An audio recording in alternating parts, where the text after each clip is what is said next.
Pour moi, la laïcité, c'est très simple. C'est la séparation des pouvoirs temporels et spirituels. C'est-à-dire que c'est très important dans une société que le religieux ne soit pas confondu avec le politique. Pour moi, la laïcité, c'est tout simplement ça. Après, qu'il y ait dans une tradition, dans un pays donné, que tous les individus se reconnaissent appartenir à une même religion ou pas, je dirais, en France, il y a une laïcité extrême, c'est-à-dire dans laquelle, effectivement, la République en soi est laïque.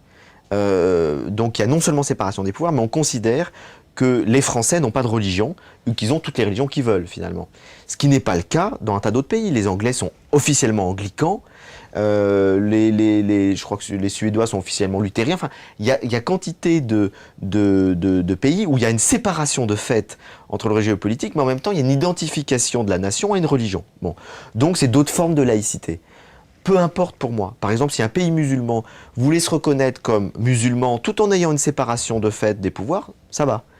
Le principal, il peut y avoir un facteur d'identification collective à une religion. Si 90% des gens sont dans cette religion, pourquoi pas? Ce qui me paraît essentiel, c'est que dans l'organisation de la vie en société, il y a une véritable séparation des différents pouvoirs et qu'on ne mélange pas la loi religieuse avec la loi sociale, collective, pour lequel, effectivement, là, on doit avoir une approche qui n'est pas inspirée par la religion. Je suis plus proche avec les laïcités non françaises. C'est-à-dire les laïcités qui permettent tous les signes religieux du moment qu'on sépare bien les choses. Que les choses, on ne va pas mélanger dans la politique, dans le droit, etc., le religieux et le politique. Après que les gens aient envie de s'habiller comme ci ou comme ça, d'avoir tel signe religieux, de manger comme ci ou comme ça ne me gêne absolument pas. Ça, c'est un point, je dirais, je suis beaucoup moins raide que la laïcité française, parce qu'on a une histoire particulière. Parce que la France, il a fallu se battre à mort contre l'Église catholique pour essayer de s'émanciper. Du coup, il y a vraiment une peur que le religieux revienne et une mise à distance, je dirais, trop brutale du religieux. Donc moi, j'étais tout à fait contre la loi sur le voile. Je trouve que ça va créer bien plus de problèmes que ça va en résoudre et que ce n'est pas quelques jeunes filles voilées qui menacent la République. Ça, je trouve ça ridicule. Maintenant, il y a un autre problème. C'est le problème... je dirais, un problème plutôt pratique. Est-ce qu'il faut permettre qu'à l'école, dans les piscines, à la cantine, etc., il y ait une multitude de spécificités? C'est-à-dire que c'est compliqué à gérer. Lorsqu'à l'hôpital, vous avez des femmes qui ne veulent pas qu'un médecin homme les touche.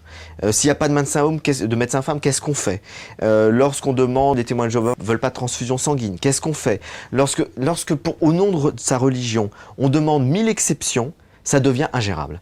Donc là, je crois qu'il faut distinguer, je dirais, il faut, à mon avis, avoir une tolérance assez large. Et puis dans certains cas, dans les cantines scolaires, dans les piscines scolaires, dans les hôpitaux, je crois qu'il faut un système qui simplifie les choses et auquel on demande, lorsque c'est vraiment, on n'a pas le choix pour des raisons pratiques, qu'on demande aux gens de mettre un peu leur religion dans leur poche à certains moments. Et qu'il ne faut pas tolérer toutes les exceptions. Sinon, on n'en sort plus. Donc c'est plutôt un souci pratique qu'un souci théorique. Il m'apparaît très clairement que le désir de Nicolas Sarkozy et de l'UMP de lancer un débat sur la place de l'islam en France est évidemment un débat hautement politique à un an de la présidentielle et qui vise encore une fois à essayer de capter des voix au Front National. On a vu ce qu'a donné déjà le débat sur l'identité nationale. J'étais totalement opposé parce que c'est un débat qui est piégé depuis le départ. Ce débat en fait visait l'islam uniquement sans le dire. Alors aujourd'hui, on pourrait dire, on est un peu plus honnête, on vise directement l'islam. Mais je pense que ça ne peut aboutir qu'à, d'une part, une stigmatisation de la population musulmane, qui est de toute façon très diverse et très complexe, parce qu'à travers, quand on parle de l'islam et des musulmans, on va évidemment parler de ce qui pose problème, mais c'est l'ensemble d'une population qui se sent visée à travers des pratiques qui concernent des minorités.